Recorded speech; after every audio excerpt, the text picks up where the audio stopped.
Senhores, boa tarde.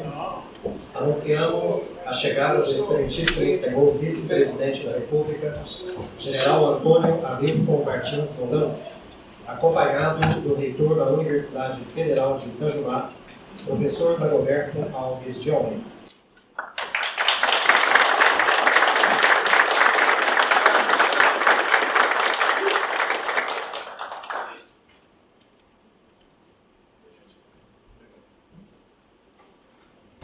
Para completar a composição da mesa, convidamos o excelentíssimo senhor prefeito municipal de Itajubá, Rodrigo Guimar Martínez Vieira.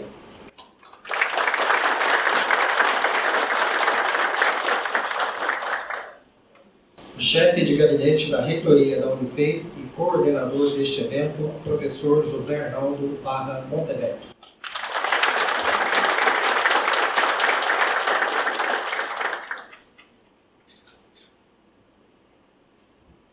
Passamos a palavra ao professor Dagoberto Alves de Almeida, reitor da Unifei, para a abertura desta sessão. Nós conversávamos há pouco e eu dizia da grande honra que nós temos em receber o vice-presidente da República.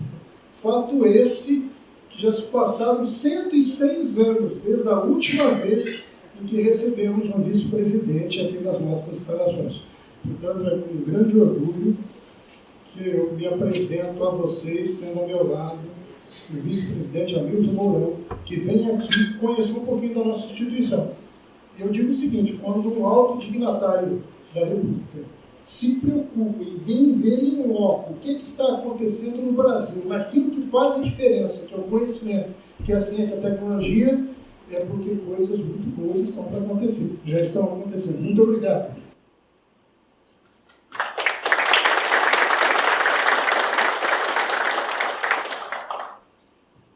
Neste momento, serão apresentados um vídeo sobre a cidade de Itajubá e outro sobre a Universidade Federal de Itajubá.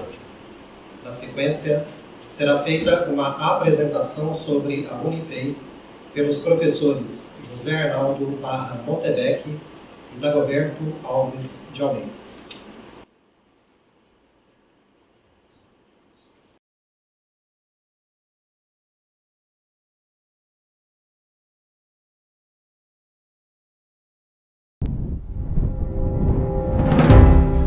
Brasil. Ao sul do estado de Minas Gerais encontra-se a cidade de Itajubá. Aos pés da Serra da Mantiqueira, Itajubá é privilegiada com um clima maravilhoso, ar puro, saudável e montanhas que são verdadeiras obras de arte. É pensando que a educação é primordial para o desenvolvimento de uma sociedade que investimos desde cedo no nosso ensino fundamental municipal, que hoje tem uma nota geral das maiores do país, atingindo índices que o Brasil pretende conseguir só daqui a 10 anos. Sendo sede de diversas faculdades e uma universidade federal, que há mais de 100 anos vem estudando e se aperfeiçoando em tecnologia, a cidade forma um capital intelectual com mão de obra de qualidade, além de inovar com laboratórios cada vez mais modernos, aprimorando as pesquisas feitas no Brasil. O Parque Tecnológico está se tornando uma realidade cada vez maior. Uma parceria que uniu poder público, universidade e empresas privadas. Hoje, já contamos com uma rede metropolitana móvel, conectando tudo a todos com uma infraestrutura de comunicação avançada e uma cidade inteiramente coberta por fibra ótica, sempre conectada. A cada dia, diversas startups são criadas aqui ou se mudam para a cidade. Itajubá é terra de prosperidade de produtos. Comportamos desde indústrias a neurofisiologia clínica, dos computadores à criação de softwares, da fabricação de helicópteros até peças automotivas. Somos a cidade mais segura do estado e temos números de países europeus, além de apresentarmos uma segurança cibernética das mais modernas do país. Itajubá investiu na reforma e construção de diversos postos de saúde, policlínicas e centros especializados em saúde. A ampliação do Hospital Escola possibilitou transplantes de fígado, rim e coração, atingindo o nível máximo em excelência em saúde. Além de contar com um moderno centro de diagnóstico, centro de referência cardiovascular, centro de hemodiálise, UTIs, adulto, pediátrica e neonatal. A cidade vem se desenvolvendo de forma sustentável e ordeira. E que por aqui temos água e energia elétrica em abundância para garantir o desenvolvimento industrial de novos empreendimentos. Também queremos diversão, lazer e alegria. A cidade possui 2 grandes clubes sociais e uma variada rede de restaurantes, lanchonetes, hotéis e cafeterias, um dos cinemas mais modernos do país, além de um belo e confortável teatro. O parque da cidade tem uma área de 290 mil metros quadrados, possui diversos espaços e aparelhos destinados a esporte, lazer e a realização de eventos diversos, além de um exuberante lago que proporciona um ambiente de convivência saudável. Temos um cartódromo de nível internacional e uma natureza que permite a prática de esportes radicais. É isso tudo que nos faz ter um dos melhores IDH do Brasil e o 4º lugar do estado. Itajubá, cidade fácil de ser amada, ótima para morar e excelente para se viver, investir e empreender.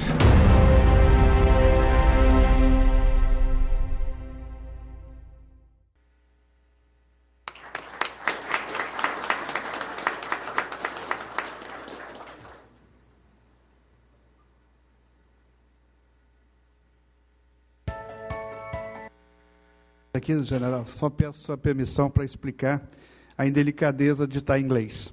É porque esse vídeo ficou pronto ontem às 11 horas da noite e é para uma missão importante que a gente está tentando trazer dinheiro da Noruega para os nossos projetos.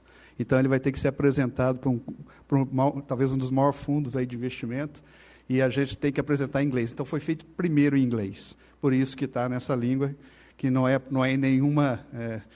não é deixando de pensar no nosso Brasil. Nós estamos pensando que nós estamos querendo trazer dinheiro de fora para cá. Então, nos perdoe essa indelicadeza.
Muito bem, agora eu e o Dagoberto pretendemos completar alguns dados para o senhor, para mostrar o nosso potencial e como que a gente pode eventualmente ser um exemplo para o país, né? A gente acha que nós temos aqui, general, muita notícia boa para dar para o país. Infelizmente, parece que só notícia ruim que prevalece, mas a gente tem muitas notícias aqui que a gente gostaria de repartir com o senhor e sua comitiva. Para entender o nosso processo, que tem sido objeto de estudo de muita gente aqui no Brasil, por que tem dado certo alguma dessas coisas aqui em Itajubá, esse ecossistema, é porque começa com uma academia muito forte, onde nós temos o foco em STEAM, que é uma sigla em inglês, para o ensino baseado tendo na base nas ciências, tecnologia, engenharia e matemática, trabalhando de forma multidisciplinar. Muitos desses cursos, então, geram ideias que vão para o nosso centro de empreendedorismo, que o senhor vai ter o prazer de conhecer. Esse centro de empreendedorismo, as ideias mais importantes, elas vão para a nossa incubadora. Essa incubadora, depois, ela coloca no nosso ecossistema de inovação, que ele é bastante diversificado, com empresas multinacionais, empresas nacionais, outros institutos de pesquisa que compõem esse nosso ecossistema. Também compondo esse nosso ecossistema, está vindo aqui nós temos aqui o nosso querido General Bini, permita a ousadia, né? Mas já é um querido conhecido nosso aqui, e vamos fazer tudo para dar certo aqui com a universidade. Tá certo? Isso a gente vai fazer o possível. Então, a gente precisa dos apoios, né, para que isso tudo vá acontecer. Aqui em Itajubá, essa aqui é a famosa Tríplice Hélice, por que ela funciona bem? A Tríplice Hélice, que é muito referenciada por quem comenta sobre inovação e tecnologia, ela tem uma base na academia, uma base no governo e outra base no setor empresarial. E aqui a gente tem trabalhado de uma forma muito afinada. O que tem sido exemplo de governança corporativa é essa Inovai. A gente tem uma coisa muito interessante, nós temos o privilégio de ter como diretor um ex-CEO da Rônio, que vai acompanhar o senhor mais tarde, na hora que estiver olhando as startups, e ele podia estar morando em qualquer lugar no mundo, escolheu morar aqui. E está ajudando a gente nesse ecossistema, tentando fazer que nossas startups faturem em dólar. Tem startup nossa aqui que está faturando 25% em moeda nacional e o resto já em moeda forte estrangeira. Trazendo divisas para tentar fazer o Napa Valley, que comentava com o senhor ali no café. Né? Então, essa Inovai não vou alongar, vou deixar para o Carlos depois comentar com o senhor, mas isso tem sido uma instituição, ela tem parceiros da prefeitura, do setor governamental, governo de Minas, as nossas empresas e instituições de educação aqui da nossa região. Tem funcionado muito bem isso por causa desse modelo de governança corporativa.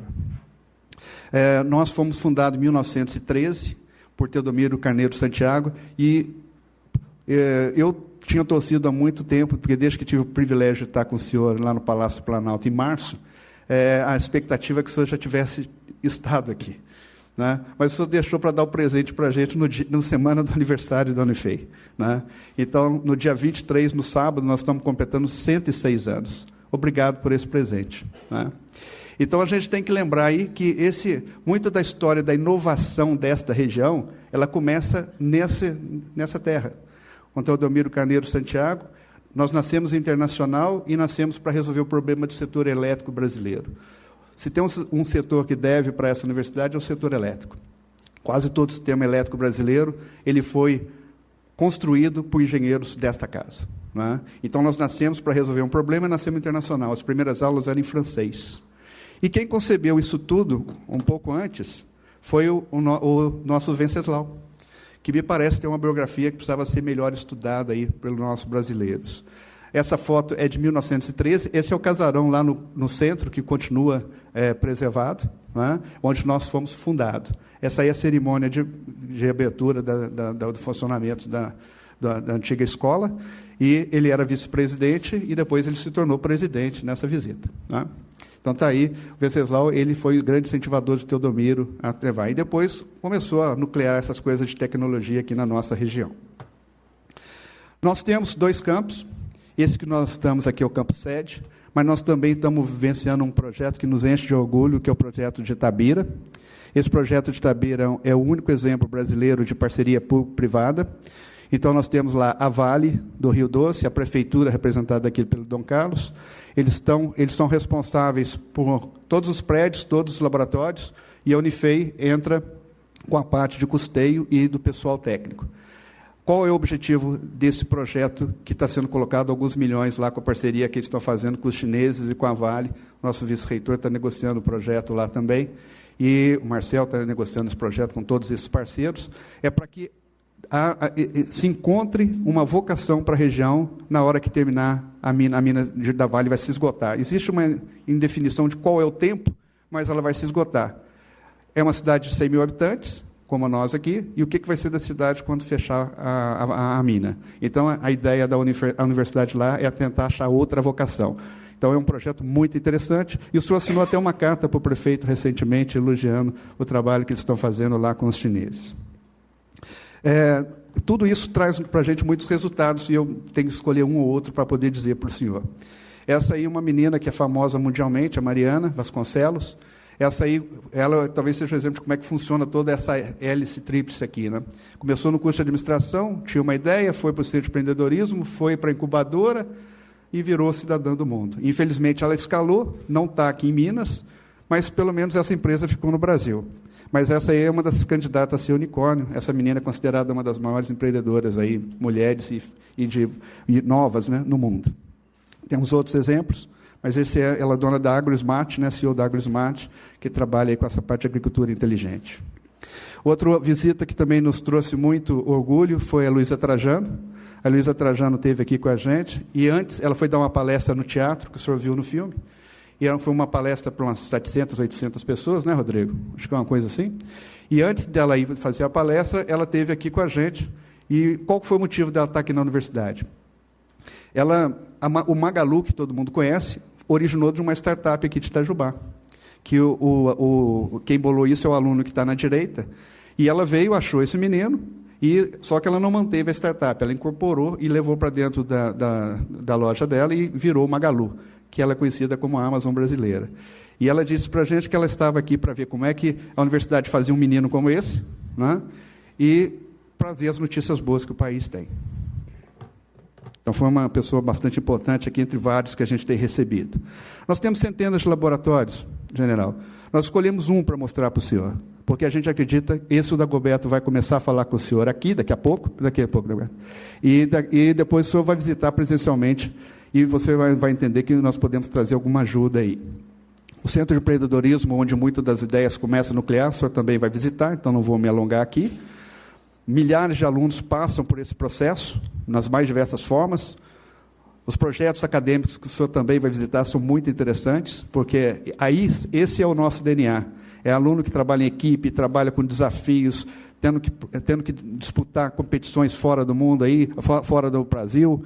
Então, o que acontece? Você vai ver lá que tem um robô lá, o general, vai ser um general conhecendo outro general, ganha tudo aí afora, muito interessante. O senhor vai ver isso presencialmente. E esse aí eles ganharam, esse é o general, né?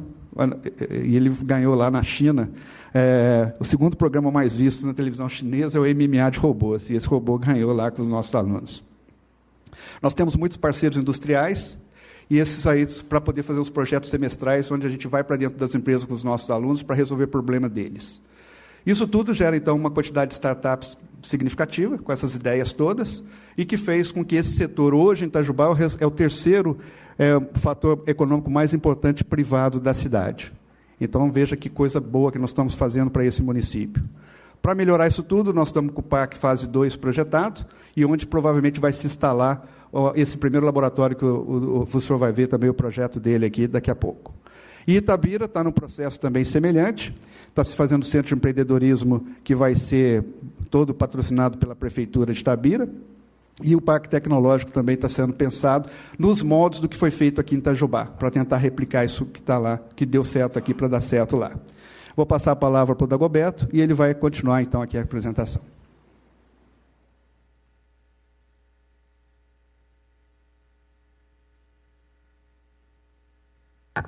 Um exemplo interessante desse arranjo, dentre muitos, essa tragédia ecológica que aconteceu em Brumadinho, em Mariana, uma das nossas startups, que o senhor vai conhecer daqui a pouco, desenvolveu um sistema muito interessante, um dispositivo, com o auxílio do Laboratório Nacional de Astrofísica, localizado aqui na região, e lança-se um conjunto de feixes laser em sensores na barragem, capaz de avaliar qualquer movimentação que ocorre na barragem e, por inteligência artificial, averiguar se essa movimentação é natural ou anormal, lançando um alerta amarelo, um alerta vermelho. Essa é uma resposta da tecnologia e, muito interessante, está sendo subsidiada pela própria Samarco. Esse é um exemplo de uma das nossas contribuições. Um outro exemplo que eu gostaria de chamar a atenção ocorre também com uma tragédia que nós estamos vivenciando agora. Se o senhor reparar nessas fotografias, o senhor vai observar a bravura do povo brasileiro, tentando nas nossas praias fazer o melhor que eles podem para limpar esse óleo, esse vazamento de óleo. No entanto, a nossa percepção é que apenas o nosso heroísmo do cidadão isoladamente não é suficiente.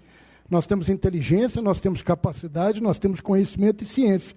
E isso pode ser vencido, por exemplo, com um equipamento que o senhor vai ver daqui a pouco, que são essas centrífugas. São equipamentos que foram desenvolvidos em comum acordo pela Petrobras e por uma empresa brasileira chamada Delp, que são centrífugas que trabalham em duas modalidades. Elas tiram o óleo da água ou elas tiram a água do óleo. Parece a mesma coisa, mas não é. Em termos de limpeza, cada uma dessas centrífugas são interligadas em navio-tanque. E elas conseguem expelir a água e mandar o óleo de volta para o navio petroleiro. No sentido contrário, para viabilizar até mesmo o pré-sal brasileiro, boa parte desse óleo chega na plataforma com uma quantidade de água muito grande. Aí se dá o fenômeno inverso. Então, essas questões mostram que todo o processo foi desenvolvido, elas foram testadas em alto mar. Nós estamos agora simplesmente na fase de fazer parcerias comerciais para que haja produção em escala industrial. O senhor vai ter possibilidade de ver isso em loco daqui a pouco. E é muito interessante que essa região desenvolveu essa capacidade de gerar conhecimento na área de óleo e gás, e isso ensejou uma iniciativa muito interessante. Há cerca de mais ou menos uns 3 meses atrás, nós recebemos aqui em Itajubá a visita do consórcio de Libras. Estiveram com a gente a Petrobras, o CEO da Shell, a Total francesa e 2 empresas chinesas que fazem parte desse consórcio. Qual que é a ideia? A ideia é montar em Itajubá. Foi assinado o memorando de entendimento, o primeiro repasse já foi feito de R$100 milhões para criar um laboratório de alta pressão. Esse laboratório vai emular as condições do nosso pré-sal, que são extremamente críticas, pressões da ordem de 250 bar e dos fluidos que lá são utilizados. E o mais interessante é que, segundo as informações que nós temos, é que a perspectiva é que o investimento vá para R$400 milhões, de tal forma que nós tenhamos aqui uma tecnologia que viabilize o pré-sal brasileiro. E os profissionais que atuam na área já estão chamando isso do Centro de Tecnologia do Pré-sal Brasileiro. Daqui a pouco o senhor vai ver mais detalhes sobre isso. Mas se nós temos essas boas notícias para passar, nós estamos atualmente enfrentando um desafio, e eu diria que praticamente como se fosse uma cruzada, nós estamos tentando evitar que o Brasil perca aquele que, se fosse construído hoje, seria o 7º maior do mundo e o mais moderno na sua categoria, que é um centro de tecnologia de infraestrutura do setor elétrico. A gente bem sabe, obviamente, que sem energia não há desenvolvimento sustentável algum. Essa região do país é, historicamente, uma região que pode ser considerada um cluster na área de energia. Fica o senhor sabendo que coisa absurda. E nós estamos conseguindo reverter isso com o apoio da classe empresarial, da classe política, enfim. Quando o ano de 2019 começa, aquilo que havia sido inaugurado em Brasília, na Confederação Nacional da Indústria, que era o Instituto Senai de Inovação em Sistemas Elétricos, começa a ser cancelado. 41 milhões haviam já sido gastos. Em que pé nós estamos hoje? Nós temos boas notícias auspiciosas. Nós tivemos, semana passada, conversando com a Federação da Indústria de Minas Gerais, e nós vamos assinar um memorando de entendimento autorizando a universidade para fazer um trabalho de alteração do modelo de governança e também do modelo de negócio. A ideia é conseguir recursos junto a todas as concessionárias brasileiras do setor elétrico, de tal forma que, junto com o CEPEL, esse centro, que a gente poderia chamar de Centro Brasileiro de Infraestrutura do Setor Elétrico, seja o grande laboratório de pesquisa e desenvolvimento para toda a área, sob pena, o senhor bem imagina, que se o Brasil voltar a crescer em taxas superiores a 2%, nós talvez tenhamos um verdadeiro caos no nosso sistema elétrico por falta de investimento. Nós estamos avançando nisso, estamos conversando e um conjunto de pessoas na mídia, no meio político, está atenta para que o Brasil não perca essa possibilidade. E por tudo isso que eu falo, eu sempre dou esse exemplo, porque as pessoas, de maneira errônea, entendem que a iniciativa privada ela seria a única grande responsável por inovação. Isso não é bem verdade. O que acontece no mundo inteiro, não só aqui, é que há uma parceria do Estado com a iniciativa privada. Eu sempre dou esse exemplo.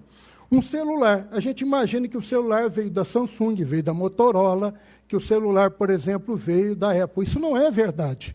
O que acontece nesse caso é que a internet foi criada pelo Sistema de Defesa americano.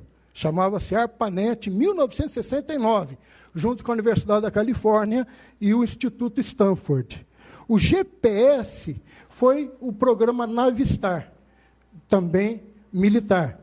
E a própria tela touchscreen foi uma concessão pública da CIA para a Universidade de Delaware. Isso mostra o quê? Que a própria Apple, o primeiro recurso que elas conseguiram foi em $500 mil do Sebrae americano naquela época. Isso mostra que iniciativas como o CISDIA são absolutamente fundamentais para que o Estado, a iniciativa privada, junto com as universidades, possa fazer algo a respeito. Porque é isso que está acontecendo nas nações mais progressistas. A ideia de que a verdadeira riqueza não é, obviamente, a commodity, mas o conhecimento. Por tudo isso, já encerrando, tem gente me fazendo sinal para encerrar aqui, é que o nosso entendimento que o Brasil não é meramente a pátria do esporte, do futebol, ou da boa música e do samba. O Brasil é também uma pátria de educadores, de cientistas, de empreendedores, como Visconde de Mauá, empreendedores como Antônio Emílio de Moraes, cientistas como César Lattes, como Landel de Moura, e é isso que nós estamos passando para a nossa juventude, para que o Brasil se importe realmente com aquilo que é importante. E, como exemplo, nós pintamos o muro da universidade com essas figuras célebres, e é esse o Brasil que nós acreditamos. E, portanto, ter o senhor e a sua comitiva na nossa casa nos enche de orgulho, mas também de esperança, de que estamos no caminho certo, porque é isso que funciona, é isso que nós precisamos fazer. Muito obrigado pela sua presença.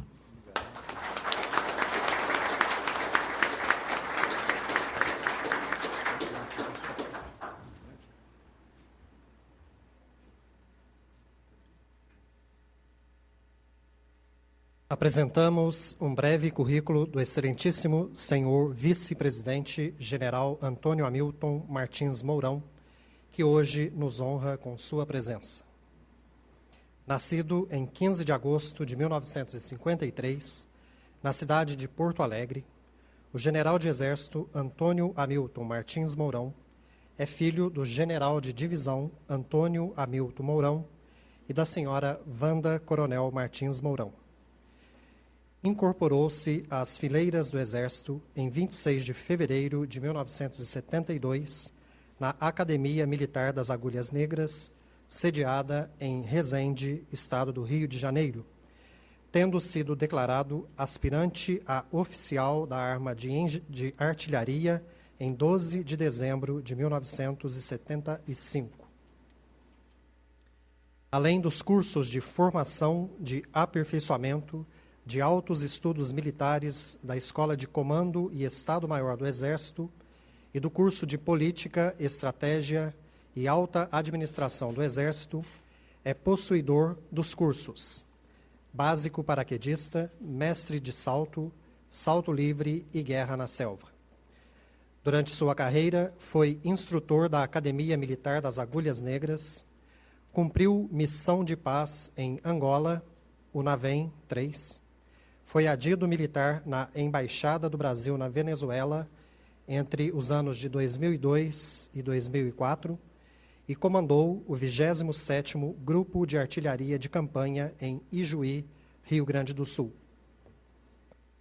Como oficial-general, comandou a 2ª Brigada de Infantaria de Selva em São Gabriel da Cachoeira, Amazonas, e a 6ª Divisão de Exército em Porto Alegre, Rio Grande do Sul. Foi comandante militar do Sul e secretário de Economia e Finanças do Exército. O general Mourão foi também presidente do Clube Militar na cidade do Rio de Janeiro. Eleito vice-presidente da República em 28 de outubro de 2018, tomou posse no cargo em 1º de janeiro de 2019. Anunciamos, neste momento, o pronunciamento do excelentíssimo senhor vice-presidente da República, general Antônio Hamilton Martins Mourão.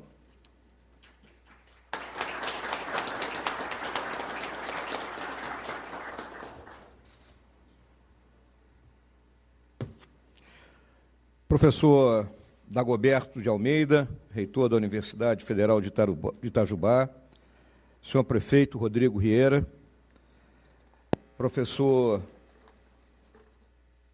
Montivec, chefe de gabinete da reitoria, senhores vereadores aqui presentes, senhor representante da Prefeitura de Itabira, senhor vice-prefeito, flamenguista, general Bini, senhoras e senhores, eu vim aqui para aprender, porque essa é a grande realidade da nossa vida e nós temos que entender isso o tempo todo. A busca do conhecimento é algo que começa no primeiro momento em que a gente chega ao mundo e ela só termina quando o Criador nos chama. Quando eu tomei conhecimento do que era essa universidade, na visita que me foi feita pelo nosso reitor no começo desse ano, eu deixei claro a ele que eu viria aqui a Itajubá para conhecer o trabalho da universidade. E por que eu vim aqui para conhecer o trabalho da universidade? Porque nós vivemos um momento extremamente peculiar no mundo. O mundo hoje vive uma era disruptiva causada não só pela velocidade da revolução tecnológica que nos atingiu, pela globalização, e isso transforma a vida das pessoas. Conhecimento sempre foi fonte de progresso, mas no momento que nós estamos vivendo na história do mundo, mais do que nunca o conhecimento é a fonte desse progresso. E mais do que nunca, essa palavrinha inovação, ela é fundamental. Nós entramos naquilo que os estudiosos chamam da era da economia do conhecimento. E essa economia do conhecimento ela é baseada na inovação. E o que vem a ser a economia do conhecimento? A economia do conhecimento ela é a associação do capital com a tecnologia, mas principalmente das pessoas capacitadas a utilizar essa tecnologia. Não adianta eu colocar tecnologia na mão de quem não sabe. E a pessoa, para saber, ela tem que estar num lugar onde o saber seja a excelência. E a gente sabe que a Unifei é um lugar de excelência no saber. O grande papel da universidade é transformar o aluno, fazer com que o aluno pense. Eu lembro que quando meus filhos ingressaram na universidade, eu deixei claro para eles, vocês não estão ingressando numa extensão do 2º grau. Vocês estão ingressando no local onde vão adquirir uma profissão, onde vão adquirir conhecimento. Então, vocês estão lá exatamente para aprender, para que esse conhecimento seja absorvido por vocês, porque isso é que vai lhes dar o instrumento necessário para enfrentar a vida. A questão da globalização e da revolução tecnológica, nós vivemos isso que é uma ruptura do modo comum como nós conhecíamos e como a vida progredia. E quando eu toquei na questão da inovação, a inovação ela tem que ser permanente. Nós temos que olhar até uma filosofia hegeliana para a inovação. Aquilo que é a tese de hoje, né, a inovação de hoje, ela vai ser enfrentada por uma antítese que vai resultar numa síntese que vai ser uma nova inovação e assim sucessivamente. Não se pode mais ficar parado no tempo. Então, quando a gente olha um ambiente como esse, onde existe a verdadeira junção daquilo que já foi mencionado aqui, da tríplice hélice, da associação permanente, da universidade, com o papel do Estado e com o papel da empresa, nós vemos futuro, nós vemos progresso, nós vemos aquilo que é necessário para que o nosso país avance. Porque sem educação de qualidade, nós não vamos chegar a lugar nenhum. Nós temos plena certeza disso aí. Então, hoje eu vim aqui para aprender, não vim para transmitir nada, eu vim para conhecer isso e com as experiências e com aquilo que eu observar aqui, eu posso buscar influir dentro do papel político que me foi dado em outros lugares para que aquilo que é bem-sucedido aconteça no restante do nosso país. Que isso é que é o fundamental. A gente nunca deve guardar para a gente o conhecimento e as experiências bem-sucedidas. Nós temos que disseminar isso para que o país avance. Então, senhores professores, senhoras, professores que estão aqui, aqui é um aluno em aprendizagem. Muito obrigado.